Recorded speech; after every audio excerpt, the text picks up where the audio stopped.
sa Good Vibes.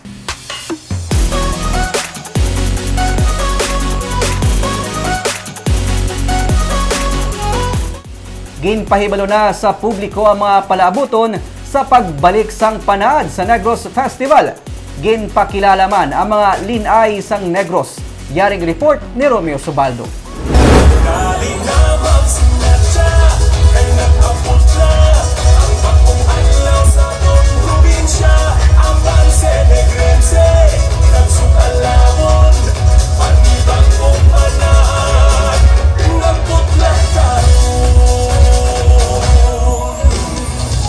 Ini ang bagong official song sang Panaad sa Negros. Gigabati ini kahapon sa publiko sa paglunsad sa Panaad sa Negros Festival 2023. Pati ang bagong logo, ginpakita man. 3, 2, and 1.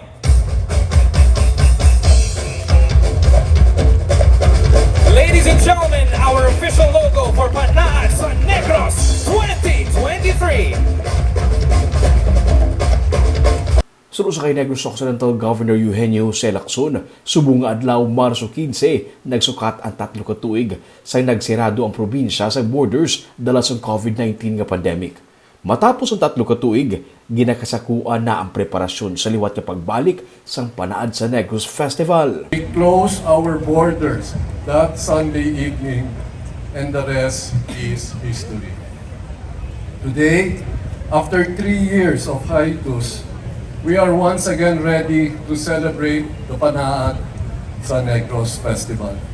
And we are extremely grateful that through God's favor and grace, time has allowed us to gather today for the launching of our most awaited festival.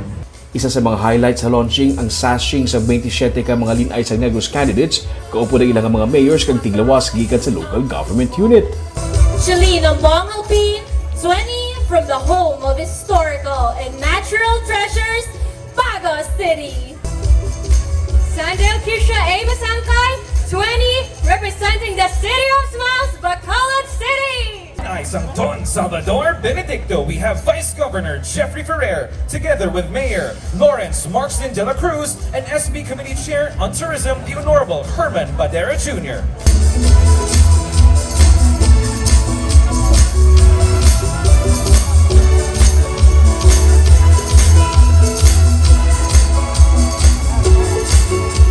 Ginpahibaluman sa publiko ang mga palaabuton ng mga programa sa isa ka semana nga selebrasyon nga magasugod sa Abril 17, tubtub 23. Sunod sa kay Cheryl Dicena, ang Festival Director, masaksihan sa Panaad Parking Stadium kung sa taran ng mga ginapabugal sa Negros Occidental. It is expected to be bigger, brighter, and even more memorable. It is 3 years in the making, and we are fully committed to bringing you an event worthy of your time and attention. Pila sa mga aktibidades sa mga pop dance, folk dance, dance sports competition, product trade fair, K-pop events kag, may pa-concert pa sa December Avenue, Itchy Worms, kag River Maya. Sa April 17, ang opisyal na pagsugod sang kapistahan.